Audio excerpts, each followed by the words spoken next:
I chose Appendix 5 for my scenario, and here are the facts. Mr. and Mrs. Jones feel like their son Bobby deserves more playing time, and that Coach Johnson isn't being fair. They bring out the fact that he is a senior, and they feel like that should get him some playing time. And they also feel like Coach Johnson just absolutely won't communicate with their son. Here's how I would go about addressing the scenario. Number one, I'm going to explain to both Mr. and Mrs. Jones that we're going to start with Bobby going to Coach Johnson and asking what he has to do to get more playing time. I feel like this is a lifelong lesson, something that Bobby will have to do the rest of his life. Look somebody in the eye, especially his boss, and ask questions and be able to communicate. So that's where we're going to start. And after Coach Johnson explains to Bobby what he needs to do to get more playing time, then we'll have Bobby go home and tell him exactly what Coach Johnson said and see if Mr. and Mrs. Jones are satisfied. If they are, great, we've solved the problem and we can move on. If not, then I will call Mr. and Mrs. Jones, Coach Johnson, and myself, and we will set up a meeting. We don't need Bobby in there because he's already communicated with the coach. I will remind them, though, that we will not talk about another player or their parents during the meeting, and we are here strictly to talk about Bobby and what he needs to do or what he needs to get better at to get more playing time.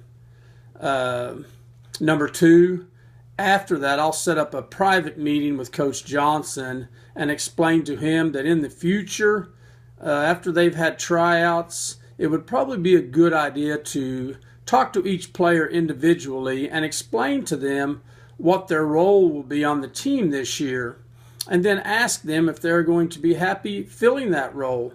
If the answer is yes, then I'll tell them, hey, go home and explain to your parents exactly what we've said.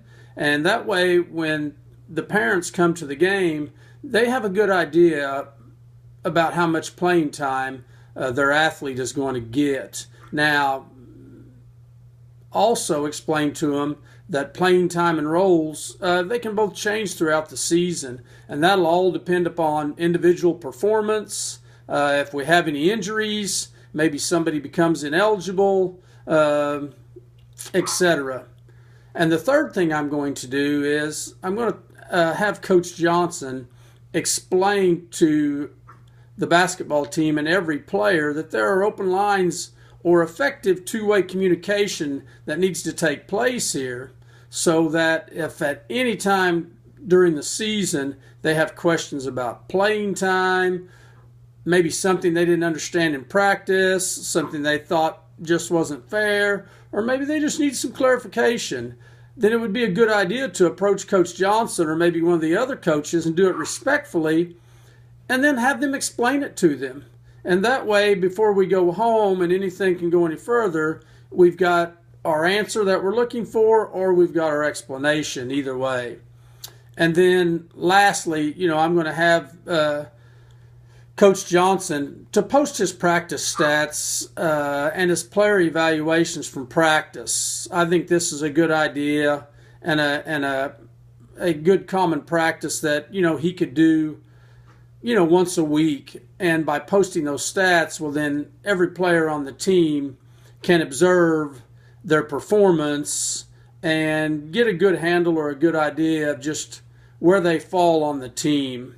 And I think once you fulfill or explain all those scenarios and address them with the parents and the coaches, hopefully we'll have a good solution, and this will clear up a lot of things.